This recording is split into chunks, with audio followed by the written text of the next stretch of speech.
Welcome to Usinde Media. If you're new to this channel, please subscribe. Don't forget to like, comment and share. Here's a new video for today. Enjoy.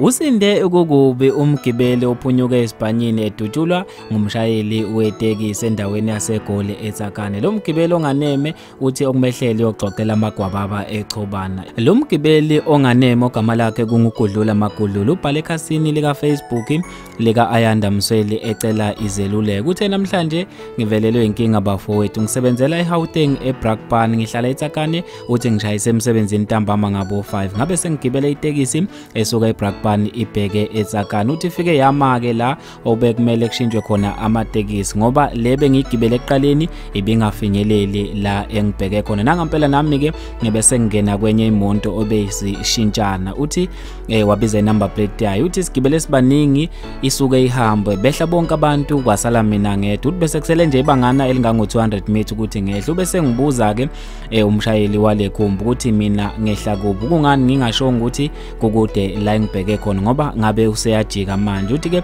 sikuhambe saze sashayisana ngamazi engithethisa ikhuluma izinto ezahlukahlukene. Uthi ugcine sethi-ke uzongishaya, ngabe sengiphika ukuthi uzongishaya angiyona ingane yakhe. Uthi nala ecasuke khona wabona ukuthi ngiyamphikisa lento ayishoyo. Emva kwalokho bese ngisabisa ngokuthi uzongidubula, wadonsa isibhamu ngavele ngacela empunzini. Uthi ngisizwe ikhona impela ukubaleka ngoba ubesecasuke eganoni wabe esho khona ukungidubula. Manje-ke ngiyafisa ukuthi iziphi izinyathelo engingazithatha ukuze ngimthathele izinyathelo yena lo mshayeli. Bafethu-ke indaba lezi ezibhlungu ngendlela emangalisayo. Ngizofisa ukwazi ukuphala kwakho ngalolu daba khona lapha kwi-comment section. Mina nje ngentatheleka YouTube sengiphuma kanje ngithi awungibambeke evidweni elandelayo.